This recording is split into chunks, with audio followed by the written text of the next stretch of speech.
नमस्कार दोस्तों, स्वागत है आप सभी का आपके हमारे अपने चैनल नॉलेज हाउस में। मैं मानवीन प्रताप सिंह दोस्तों लेकर आ चुका हूं आप लोगों के लिए इंडियन पॉलिटी का हमारा ये नेक्स्ट सेशन। जैसा कि आप सभी को पता है दोस्तों, हम इंडियन पॉलिटी बाय लक्ष्मीकांत जो किताब है उसे खत्म करने की कोशिश कर रहे थे। ये जो कोशिश थी बहुत पहले शुरू करी गई थी, बट कुछ कारणवश जैसे आप लोगों के व्यूज नहीं आ रहे थे, बच्चे जो है हमारे सपोर्ट नहीं कर रहे थे, तो हमने इस जो अपनी जो कोशिश है इसको विलंब कर दिया था। इसमें थोड़ा सा कह सकते हो आप पूर्ण विराम लगा दिया था, बट कोई बात नहीं, अब हम इसको वापस स्टार्ट करने वाले हैं। और काफ़ी बच्चे मुझे मैसेज कर रहे थे कि नहीं सर स्टार्ट करिए करिए करिए करिए, तो चलिए बस अब स्टार्ट कर देते हैं। आप लोगों में जो लोग भी अभी नए हैं मैं उनको बता देता हूं कि हमने जो है फंडामेंटल राइट तक पढ़ लिया है, directive principle of state policy वगैरह वगैरह, स्टार्टिंग से लेके हिस्टोरिकल बैकग्राउंड से लेके, और आर्टिकल 25 तक हमने कंप्लीट कर लिया है हमारा फंडामेंटल राइट के अंदर। तो आज जो है अब हम स्टार्ट करेंगे हमारे अगले टॉपिक से, जो है आर्टिकल 26। ठीक है, तो आर्टिकल 26 से शुरू करते हैं। हमारा जो आर्टिकल 26 है, यहां से हम आज का जो हमारा सेशन है वो शुरू करेंगे। ठीक है, किससे? आर्टिकल 26 है। ठीक है, तो आर्टिकल 26 से दोस्तों हम यहाँ पे शुरू करेंगे। ना आप लोगों को दिख रहा होगा चीजें, इसमें तो कोई दिक्कत होगी नहीं मुझे लग रहा है। ठीक है, तो सबसे पहले देखिए दोस्तों, आर्टिकल 26 आपका क्या है? Freedom to manage religious affairs. इसमें यार इंक है नहीं, इसमें देखते हैं।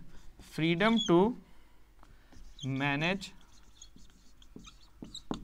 Religious affairs. देखिए, मैं नोट्स बनवाने के बिल्कुल अगेंस्ट में रहता हूं, क्योंकि मेरा ऐसा है कि यार दिमाग में कॉन्सेप्ट बना लोगे ना तो वैसे भी कभी कुछ गलत नहीं होना है, सब कुछ आपको ऐसे ही याद हो जाएगा। ठीक है, सिर्फ कॉन्सेप्ट का खेल होता है, कॉन्सेप्ट बना लो, क्वेश्चन तो आप सारे ऐसे ही करके आ जाओगे। ठीक है, तो देखिए सबसे पहले तो मैं आपको बताना चाहता हूं कि इस पर्टिकुलरली अनुच्छेद जो है आपका 26 आर्टिकल 26, इसका जो मतलब है वो है freedom to manage religious affairs. इसका मतलब ही हिंदी में अगर मीनिंग देखें तो आपके पास स्वतंत्रता है अपने रिलीजियस अफेयर्स को मैनेज करने के लिए जैसा आप चाहें। ठीक है, ये इसका यहाँ पे एक पॉइंट जैसे मतलब निकलता है वो आपका यहाँ पे निकलता है। ठीक है, अब हम इसको देखते हैं पॉइंट बाय पॉइंट कि आखिर में इसका मतलब क्या है। तो पहले मैं पढ़ रहा हूं, आप सुनिएगा।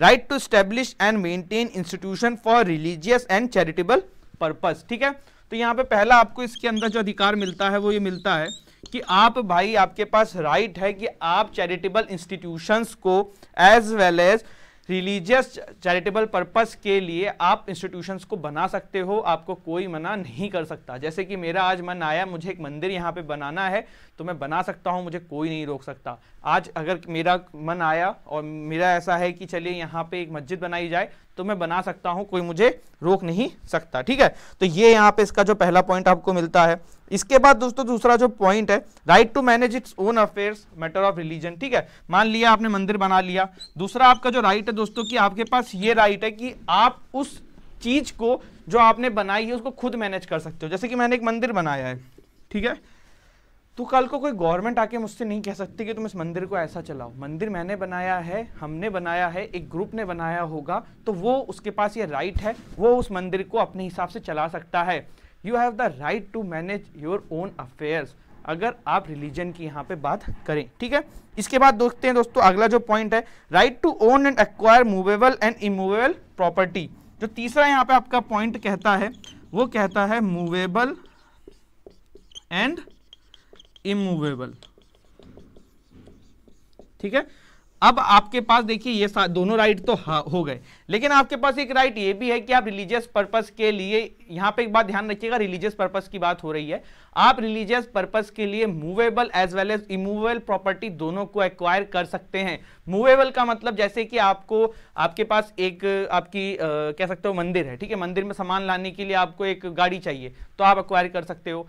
और आपके पास एक आश्रम है, एक आश्रम आपका है, आश्रम के लिए आप एक गाड़ी चाहते हो तो ये एक मूवेबल हो गया। इमूवेबल जैसे कि आपको एक अपना ऑफिस खोलना है, उसके लिए आपको एक मतलब एक घर चाहिए तो आपने वो खरीद लिया, तो ये भी आप कर सकते हो। It's your right and you can do it. ठीक है, इसके बाद जो हमारा लास्ट पॉइंट है इस पर्टिकुलरली आर्टिकल 26 का, वो है right to administer such property in accordance with the law. फिर इसके बाद है कि भाई आपने जो भी प्रॉपर्टी यहाँ पे ले ली है मूवेबल एंड इमूवेबल, तो ये जो है इसको आप अपने तरीके से यूज कर सकते हो, बस अकॉर्डिंग विद द लॉ। अगर आप लोगों को सिंघम मूवी याद होगी तो उसमें एक वो बाबा थे जिनको पकड़ लिया गया था, सिंघम रिटर्न्स की मैं बात कर रहा हूं, तो उसमें भी वो अपनी जो ट्रस्ट की वैन होती थी, जो उनके आश्रम की वैन होती थी, तो गलत यूज कर रहे थे उसको, वो पैसे इधर उधर करने में यूज कर रहे थे, बाद में इसीलिए उनको जेल हो जाती है। तो मेरे कहने का मतलब है कि आपके पास राइट तो है कि इस मूवेबल इमूवेबल प्रॉपर्टी को आप अपने मर्जी से यूज कर सकते हो, लेकिन यहां पे आपको ये बात ध्यान रखनी होगी कि ये मर्जी तभी चलेगी जब ये चीज आप लॉफुली फॉलो कर रहे होगे। अगर आपने लॉफुली काम किया होगा तभी आप ये मर्जी चला सकते हो। ठीक है, ये चीजें क्लियर हुई, आगे बढ़ जाते हैं। इसके बाद दोस्तों आ जाते हैं हम आर्टिकल 25 और 26 में डिफरेंस क्या है। आर्टिकल 25 में मैंने आपको बताई थी चीजें, राइट। अब जिसको याद नहीं है देखो फिर से पूरा एक्सप्लेन करेंगे, फिर से टाइम वेस्ट होगा, वीडियो जाके देख लेना, चीजें क्लियर हो जाएंगी। ठीक है, तो चलिए मैं आपको यहाँ पे थोड़ा सा डिफरेंस बताता हूँ 25 और 26 के बीच में। ठीक है, तो अभी हम देखेंगे आर्टिकल 25 वर्सेस आर्टिकल 26। और इसके अलावा दोस्तों आप लोग चाहें, अगर आप लोग यूपीएससी की प्रिपरेशन कर रहे हैं तो आप लोग चाहें तो मेरे जो लाइव कोर्सेज हैं जो मैं अनअकैडमी प्लस पे लेता हूं उसको ही फॉलो कर सकते हैं। और अनअकैडमी प्लस का आप सब्सक्रिप्शन लेंगे तो आप और भी टीचर्स जो वहाँ पे पढ़ाते हैं अनअकैडमी प्लस पे लाइव, जिसमें मुनाल सर भी हैं, आप सबको जानते ही होंगे, रोमन सर हैं, तो आप सबकी क्लासेस को एक्सेस कर सकते हैं। और इसके सब्सक्रिप्शन अगर आप लेने जाएँ तो आप वहाँ पर कोड होता है जिसका है मानवेंद्र 28। इस कोड को आप दोस्तों वहां पे अगर इस कोड का यूज करेंगे, रेफर करेंगे इस कोड के थ्रू, तो आपको 10% का डिस्काउंट मिलेगा। तो don't forget to use this code. और अगर आप प्लस लेना चाहें तो आप जाके प्लस को सब्सक्रिप्शन ले सकते हैं। वापस आ जाते हैं अपने टॉपिक के ऊपर। आर्टिकल 26 और आर्टिकल 25 में मैं आपको डिफरेंस बताने की बात कर रहा था कि how can we differentiate between article 25 and article 26। ठीक है, तो दोस्तों आपको ये ध्यान होगा कि जो आर्टिकल 25 था वो राइट ऑफ द इंडिविजुअल बताता था। ठीक है, आपको याद होगा कि ये राइट ऑफ इंडिविजुअल बताता था। और आर्टिकल 26 जो आपका होता है वो इंडिविजुअल का राइट नहीं बताता है, ये एक डिनोमिनेशन का राइट बताता है। ठीक है, राइट ऑफ द डिनोमिनेशन। अब इसमें अंतर क्या है भाई, बहुत सारे लोग यहाँ पे समझ में ही नहीं पा रहे होंगे। Right of religious denomination. ठीक है, तो मतलब देखो इंडिविजुअल का मतलब ये था कि आर्टिकल 25 बताएगा कि मेरे को क्या कर सकता हूं मैं मेरे पास क्या राइट है। लेकिन जो 26 है दोस्तों वो एक लार्ज समूह ग्रुप को डिनोट करता है कि भाई हिंदू धर्म के कुछ लोग हैं, वो अपना मंदिर बना सकते हैं, वो अपना आश्रम बना सकते हैं, वो अपने रिलीजन राइट्स को प्रीच कर सकते हैं, वो अपने उनके पास जो रिलीजन राइट्स हैं। तो मतलब एक पूरे समूह को यहाँ पे दर्शाया जा रहा है। और यहाँ पे एज ए इंडिविजुअल बात होती थी कि आपके पास इंडिविजुअली क्या क्या पावर है, इंडिविजुअली आपके पास क्या क्या यहाँ पे आपके राइट्स हैं जिसको आप यूज कर सकते हो। बट अगर हम आर्टिकल 26 की बात करें तो यहाँ पे एक रिलीजियस डिनोमिनेशन जो होता है उसको रिप्रेजेंट करता है, जैसे कि हिंदू हो गए, मुस्लिम हो गए, सिख हो गए, क्रिश्चियन हो गए, आपके पंजाबी हो गए, ठीक है, जैन हो गए। तो ये सारे जो धर्म हैं ये मतलब अलग अलग हो गया है। तो ये कॉन्सेप्ट है कि ये ग्रुप की बात करता है, ये यहाँ पे इंडिविजुअलिटी के जो राइट्स होते हैं आपके उसको सेव करता है। ठीक है, आगे बढ़ जाते हैं। इसके बाद देखिए हमारा आर्टिकल 26 जो है यहाँ पे खत्म हो जाता है। अब हम देखेंगे आर्टिकल 27। ठीक है, तो चलिए फिर शुरू करते हैं अपना आर्टिकल 27 कि भाई अपना आर्टिकल 27 है क्या।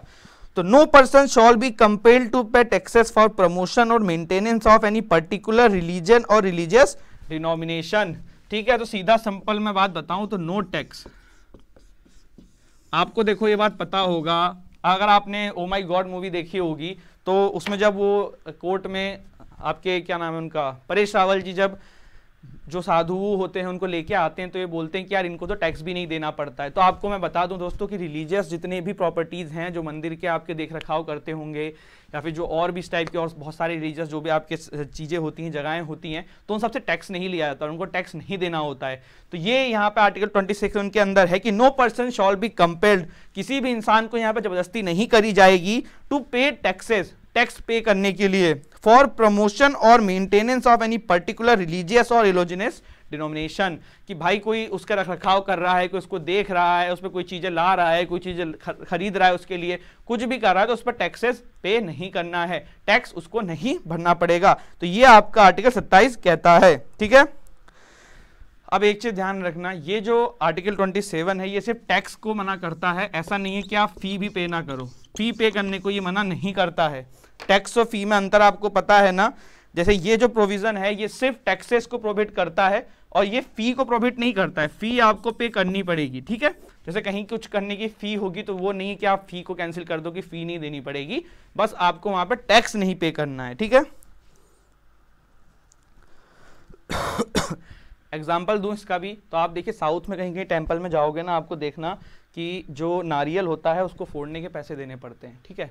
तो ये इसका एग्जाम्पल है, वो फी थी तो वहाँ पे आपको उसकी फ़ी पे करनी पड़ी, ठीक है। तो ये इसमें एक डिफरेंस है। और इसमें लेकिन ये होता है कि भाई कोई रिलीजन ऐसा, इसका ये कॉन्सेप्ट नहीं है कि भाई कोई पर्टिकुलरली रिलीजन में ही ये चीज़ें हो रही हैं या किसी पर्टिकुलरली रिलीजन के लिए टैक्स माफ है, ऐसा नहीं है। ये हर सबके लिए सेम है और गवर्नमेंट यहाँ पे किसी एक रिलीजन को प्रमोट नहीं कर सकती, उसको ये सारी चीज़ें जो हैं ये सारे रिलीजन में सेम चीज़ प्रोवाइड करनी होंगी, ठीक है। तो ये यहाँ पे था आपका। इसके बाद दोस्तों आ जाते हैं अगर हम आर्टिकल 28 के ऊपर, freedom from attending religious instructions. Article 28 पे आ जाते हैं। आपका 27 तो आप लोगों को समझ में आ गया होगा कि टैक्स नहीं देना है पर फी देनी होती है, फी और टैक्स में अंतर आपको समझा ही दिया है मैंने, ठीक है। अभी हमारा जो अगला पॉइंट है वो कहता है article 28, no religious instruction shall be provided in any educational institution wholly maintained out of the state fund, ठीक है। तो भाई यहाँ पे क्या आया है, रिलीजियस, जो टर्म्स हमारे लिए इंपॉर्टेंट है उसके माध्यम से हम समझेंगे, ठीक है। कहाँ पे, एजुकेशनल इंस्टीट्यूशन, ठीक है, और नीचे क्या है, स्टेट फंड। क्या समझ रहे हो इससे? आप मैं बताऊं आपको, इससे आप लोग समझोगे कि आर्टिकल 28 आपका कहता है, अनुच्छेद 28 आपका कहता है कि कोई भी एजुकेशनल इंस्टीट्यूशन का मतलब कोई भी गवर्नमेंट स्कूल, कोई भी यूनिवर्सिटी जो स्टेट फंडेड है, यहाँ पे देखिएगा जो स्टेट फंडेड है, जिसको या तो सेंट्रल गवर्नमेंट पैसा दे रही है, स्टेट गवर्नमेंट पैसा दे रही है, वो किसी भी रिलीजियस इंस्ट्रक्शंस को नहीं दे सकता कि वो ये कहे कि यार ये रिलीजन अच्छा है, आप इस चीज़ को फॉलो करो, आप इस चीज़ को फॉलो करो, आप ऐसा करो, आप ऐसा करो। जैसे कि आपने देखा होगा कि जो आपकी क्रिश्चियन कम्युनिटी के जो ग्रुप्स, आपके जो स्कूल्स होते हैं, आप लोग पढ़ते भी होंगे, और मेरे यहाँ पे किसी को ऐसा वो मतलब किसी धार्मिक भावनाएं वो करने का वो मतलब बिल्कुल भी वो नहीं है, बट आपको एग्जांपल देके समझाना पड़ेगा। तो वहाँ पे काफ़ी सारी जो रिलीजियस्टिक जो चीज़ें होती हैं वो क्रिश्चियन कम्युनिटी वाली फॉलो होती हैं, बट वो स्टेट फंडेड नहीं है। अगर वो स्टेट फंडेड होती तो वहाँ पे वो ये चीज़ नहीं करा सकते थे। सेम चीज़ जैसे दोस्तों आप अगर कोई मतलब RSS के स्कूल होते हैं और सरस्वती स्कूल होता है ऐसे करके, ठीक है, काफ़ी अच्छे स्कूल हैं ये सब, लेकिन इनमें जो होता है, इसमें जो प्रार्थना होती है वो हिंदुवादी होती है। मेरे कहने का मतलब जो तरीका है, शैली है, वो हो जाती है। तो सेम जो कॉन्सेप्ट है कि भाई किसी भी स्टेट फंडिंग यूनिवर्सिटीज़ में, एजुकेशनल इंस्टीट्यूशन में आप रिलीजियस इंस्ट्रक्शन नहीं दे सकते हो कि आपको यार ये चीज़ फॉलो करनी है, आपको ये चीज़ फॉलो नहीं करनी है, ठीक है, आप ये करो, आप वो करो, तो ये सब चीज़ें अलाउड नहीं है, ठीक है। ये चीज़ समझ में आई? अब मैं आपको एक चीज बताता हूं, स्टेट फंड का समझ में आया कॉन्सेप्ट, अब एक ट्रस्ट का समझो, ठीक है। मान लो कि यार मैं अपना यहाँ पे एक स्कूल चला रहा हूँ, ठीक है, तो मैं स्टेट फंडेड हूँ। मैंने यहाँ पे कहा कि यार, मैं आपको देखिए इसको रिलीजन के माध्यम से नहीं समझाऊंगा क्योंकि फिर उसमें क्या होता है, लोगों को बुरा लग जाती हैं चीज़ें, तो इसको अपन दूसरे तरीके से समझते हैं। मान लीजिए कि मैं यहाँ पे एक स्कूल चला रहा हूँ और मैंने कहा भाई मेरे स्कूल में लड़के लड़कियां जो हैं वो बातचीत नहीं करेंगे। क्यों नहीं करेंगे? कि यहाँ पे मुझे प्यार मोहब्बत ये सब कुछ नहीं चाहिए, बिल्कुल स्ट्रिक्टनेस चाहिए, बच्चे पढ़ाई करेंगे, ठीक है। तो कल को एक बंदा आता है, वो बोलता है कि नहीं, मैं तो यहाँ पे सब कुछ चलाऊँगा और लड़के लड़कियाँ जो हैं वो मोहब्बत भी करेंगे, सब करेंगे, और तुम्हारा जो स्कूल है वो स्टेट फंडेड नहीं है, तुम्हारा ट्रस्ट फंडेड है। तो ट्रस्ट फंडेड स्कूल में आप ये चीज़ एप्लीकेबल नहीं कर सकते हो। तो जो मैंने यहाँ पे इंस्ट्रक्शंस बोले हैं ना, उसको जस्ट सपोज करना कि एक रिलीजियस बात से उसको ऐड कर लो कि जैसे मेरा स्कूल है, मैं यहाँ पे कोई रिलीजियस पॉइंट ऑफ व्यू नहीं रखना चाहता हूँ, लेकिन कल को एक बंदा आता है, वो कहता है कि नहीं यार, तुम्हारा जो स्कूल है वो ट्रस्ट पे चलता है, तो तुम्हें यहाँ पे रिलीजियस पॉइंट ऑफ व्यूज लेके आने पड़ेंगे। तो मेरे कहने का मतलब है कि स्टेट फंड में ये नियम एप्लीकेबल होता है, लेकिन अगर कोई स्कूल, कोई एजुकेशन इंस्टीट्यूशन अगर ट्रस्ट से चलता है तो वहाँ पे ये चीज़ एप्लीकेबल आपकी नहीं होती है। समझ में आई आपको मेरी बात? ठीक है, अब इसको मैं आपको और डिटेल में समझा देता हूँ, एक सेकंड आप मुझे दीजिए। देखिए 4 टाइप के एजुकेशनल इंस्टीट्यूशंस होते हैं। कितने टाइप के? 4 टाइप के, ठीक है। कौन कौन से होता है? एक तो होता है जो फंडेड बाय स्टेट होता है, ठीक है, पहला तो आपका होता है जो फंडेड बाय स्टेट होता है। दूसरा होता है administrated by state but establish under trust, ठीक है। इसको जो एडमिनिस्ट्रेट करता है वो आपका स्टेट करता है, ठीक है, और फंडेड बाय ट्रस्ट। ठीक है, दूसरा पॉइंट भी समझ में आया। तीसरा यहां पे है रिकॉग्नाइज बाय द स्टेट।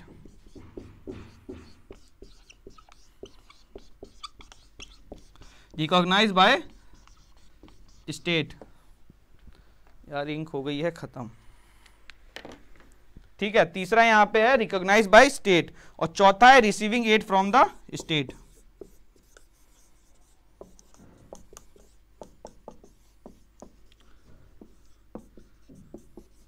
ठीक है, तो ये दोस्तों 4 टाइप के आपके एजुकेशनल इंस्टीट्यूशंस होते हैं। अब इसमें मैं आपको बताता हूं कि किसमें यहाँ पे आपके जो रिलीजियस जो इंस्ट्रक्शंस होते हैं वो दिए जा सकते हैं, किसमें नहीं दिए जा सकते हैं। ठीक है, तो सबसे पहला तो जो है दोस्तों आपका वो है कि जो स्टैब्लिश्ड, जो मतलब आपका फंडेड बाय स्टेट होता है, तो यहाँ पे तो बिल्कुल बड़ी सी नो है भाई, इसमें आप कोई भी रिलीजियस इंस्ट्रक्शंस नहीं दे सकते हो, ये सबके लिए सेम है।